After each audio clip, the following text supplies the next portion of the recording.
Assalamualaikum warahmatullahi wabarakatuh. Kami dari kelompok 4 akan mempresentasikan akuntansi tempat ibadah berdasarkan Masjid Al-Iman Bukit Tinggi. Materi ini disusun oleh saya, Radea, dan rekan-rekan saya, Delia, Yuli, dan Melinia. Pertama, pengertian masjid. Pengertian masjid secara umum, masjid merupakan tempat atau sarana umat Islam untuk menjalankan ibadahnya secara bersama-sama dengan seluruh umat Islamnya. Selanjutnya, pengertian menurut Nugraha Fahranika, masjid merupakan bagian dari entitas publik di mana masjid memiliki fungsi untuk mengelola dana dari publik. Dari sini maka sudah sewajarnya masjid menjalankan praktik akuntansi, karena masjid berperan sebagai pengumpul dan penyalur dana dari dan untuk masyarakat. Selanjutnya, fungsi masjid pada masa Rasulullah SAW. Pertama, sebagai tempat ibadah umat muslim dari melaksanakan sholat wajib dan sunnah, serta kegiatan seperti mengaji bersama, itikaf, sholat id, dan ibadah lainnya.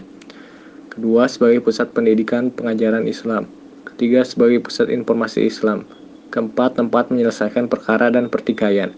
Kelima, sebagai pusat kegiatan ekonomi. Dan yang terakhir, sebagai pusat kegiatan sosial dan politik. Selanjutnya adalah akuntansi tempat ibadah berdasarkan PSAK nomor 45 tahun 2011 mengenai operasi nirlaba, maka organisasi keagamaan masjid harus membuat laporan keuangan serta melaporkan kepada pemakai laporan keuangan, yaitu donatur atau masyarakat, sebagai pertanggungjawaban pengurus organisasi masjid terhadap dana yang telah diterima. Untuk tujuan dibuatnya laporan keuangan pada organisasi nirlaba agar terciptanya laporan keuangan yang mudah untuk dipahami, relevan, dan memiliki daya banding yang tinggi. Selain itu, pembuatan laporan keuangan organisasi masjid sangat penting untuk melihat bagaimana pengelolaan keuangan yang telah dilaksanakan dan juga sebagai pertanggungjawaban pengurus masjid untuk meningkatkan kepercayaan masyarakat atau donatur terhadap organisasi masjid. Yang selanjutnya adalah sumber dana. Kegiatan takmir masjid memerlukan dana yang tidak sedikit. Kurang baiknya pendapatan dapat menyebabkan terhambatnya kegiatan-kegiatan yang telah diprogramkan. Oleh karena itu, masalah ini perlu ditangani secara serius. Beberapa kegiatan penggalian dana dapat dilakukan, di antaranya yang pertama adalah donatur tidak tetap, yaitu sumbangan dari berbagai pihak yang dilakukan dengan mengajukan permohonan, misalnya kepada instansi pemerintah, instansi swasta, lembaga donor, atau simpatisan berupa sedekah, infak, dan zakat. Untuk yang kedua adalah donatur bebas, yaitu sumbangan yang diperoleh dari lingkungan jamaah sendiri atau pihak luar yang bersifat insidentil. Hal ini dilakukan dengan menyediakan kotak amal maupun penggalangan dana masyarakat. Untuk yang ketiga yaitu usaha ekonomi, yaitu dana yang diperoleh dengan melakukan aktivitas ekonomi, khususnya di bidang jasa dan perdagangan. Untuk selanjutnya adalah proses pencatatan akuntansi masjid. Proses pencatatan akuntansi masjid ini jauh lebih sederhana bila dibandingkan dengan pencatatan pada akuntansi konvensional. Dalam penerapannya, akuntansi masjid menggunakan basis kas, yakni mengakui pendapatan dan biaya pada saat kas diterima dan dibayarkan. Selain itu, akuntansi masjid menggunakan metode pembukuan tunggal atau single entry method, di mana takmir masjid tidak perlu membuat jurnal, buku besar, dan lain-lain.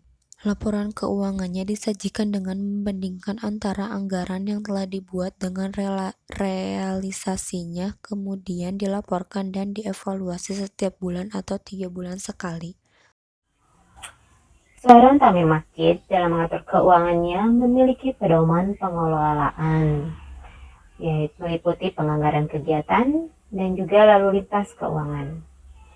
Dalam penganggaran kegiatan, takmir masjid membuat mekanisme penyusunan anggaran, seperti masing-masing bidang kerja menjabarkan program kerja hasil musyawarah jamaah untuk kegiatan tahunan, melakukan identifikasi kegiatan dan penjadwalannya, melakukan penghitungan biaya dan pendanaan atas masing-masing kegiatan, mengajukan anggaran yang telah disusun masing-masing bidang pada rapat kerja pengurus, melakukan integrasi keseluruhan pembiayaan dan penerimaan dengan memperhatikan skala prioritas. Setelah selesai menyusun anggaran, Tamir Masjid akan membuat penganggaran atau budgeting melalui rapat kerja pengurus yang akan menyusun anggaran pengeluaran dan pemasukan sesuai kegiatan yang telah dibuat.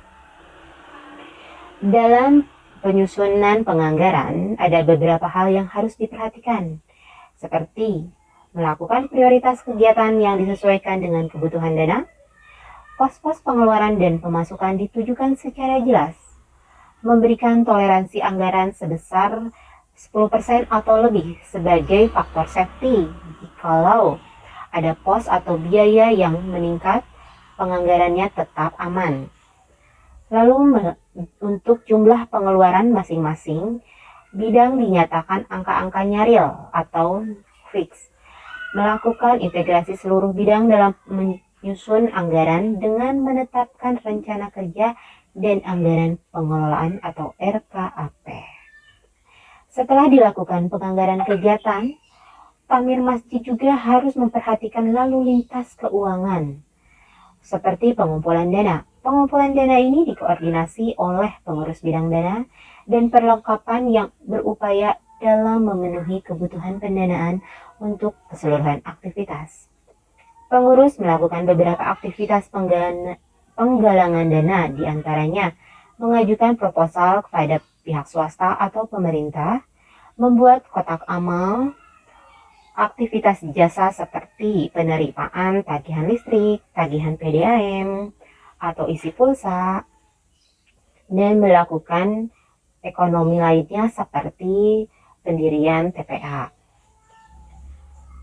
Dan untuk lalu lintas keuangan, pemasukan, dan pengeluaran, dana yang dikumpulkan bidang dana dan perlengkapan itu akan diserahkan kepada bendahara dengan diketahui ketua umum. Hal ini dilakukan dengan mekanisme form penyerahan dana oleh bendahara. Selanjutnya dana tersebut dimasukkan dan disimpan dalam kas keuangan atau Tamir Masjid atau rekening bank. Dan apabila disimpan di bank, maka bank yang dipergunakan adalah bank syariah dengan ketentuannya adalah ketua umum atau bendahara sebagai penandatanganan cek atau pengambilan cash. Dan untuk kesehariannya, selain form juga data tersebut dimasukkan atau dicatat di dalam buku kas. Untuk pengawasan pengeluaran dan pemasukan dilakukan beberapa hal seperti lembar bukti atau beberapa lembar bukti yang biasa digunakan seperti kwitansi, nota, atau deklarasi, dan juga masuk ke buku kas. Lalu dibuatkan lembar informasi, yaitu informasi pengumpulan dan pengelolaan dana tiap bulannya yang disampaikan oleh bidang dana dan perlengkapan maupun bendahara. Lalu membuat papan pengumuman yang berisi informasi keuangan Tamir Masjid yang akan ditempelkan pada papan pengumuman. Dan akan dibuatkan laporan rutin, yaitu pengurusan bidang dana dan perlengkapan maupun bendahara untuk menyampaikan laporan rutinnya pada forum rapat umum maupun laporan tahunan pengurus. Juga disampaikan dana laporan pertanggungjawaban pengurus pada saat musyawarah jamaah. Dan yang kelimanya akan dilakukan forum atau lembaga pengawas. Beberapa forum atau lembaga yang biasa melakukan pengawasannya secara langsung ditentukan di rapat umum atau rapat pleno ataupun majelis syuro dan musyawarah jamaah. Untuk pertanggungjawaban laporannya, di sini akan dibuatkan sebuah neraca seperti contoh dalam PPT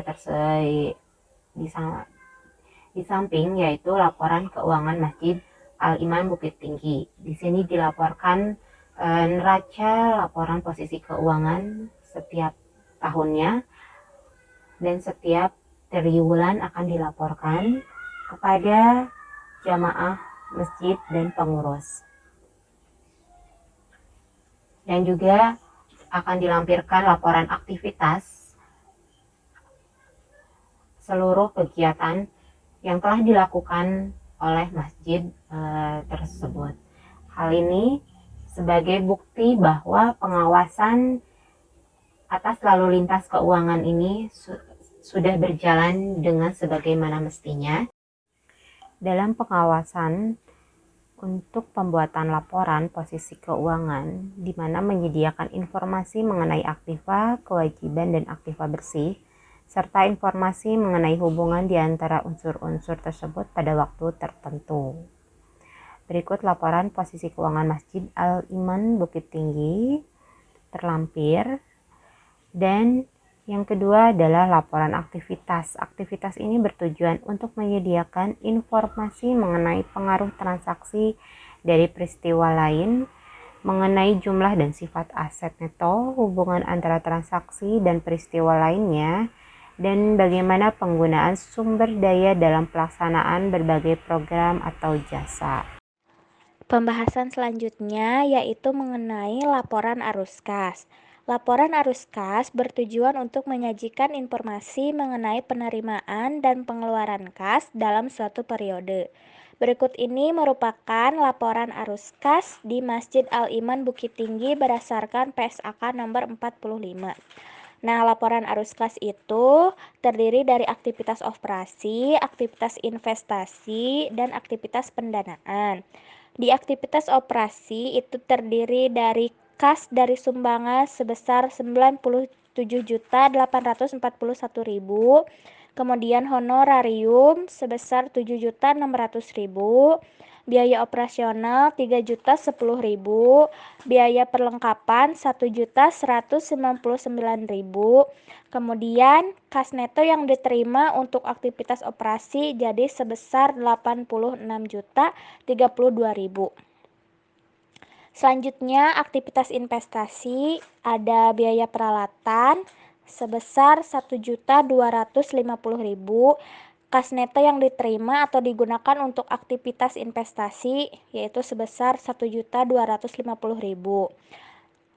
Selanjutnya aktivitas pendanaan, kas neto yang diterima atau digunakan untuk aktivitas pendanaan yaitu sebesar 84.782.000 itu diperoleh dari kas neto yang diterima untuk aktivitas operasi dikurangi dengan kas neto yang digunakan untuk aktivitas investasi.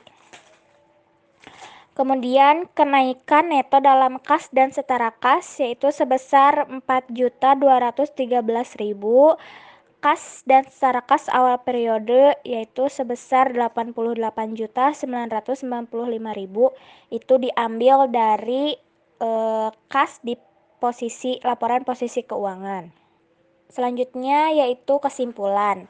Masjid merupakan organisasi nirlaba yang tidak mencari laba, namun mereka tetap berurusan dengan soal-soal keuangan karena mereka mempunyai anggaran, membayar tenaga kerja, membayar listrik dan sewa, serta urusan-urusan keuangan lainnya.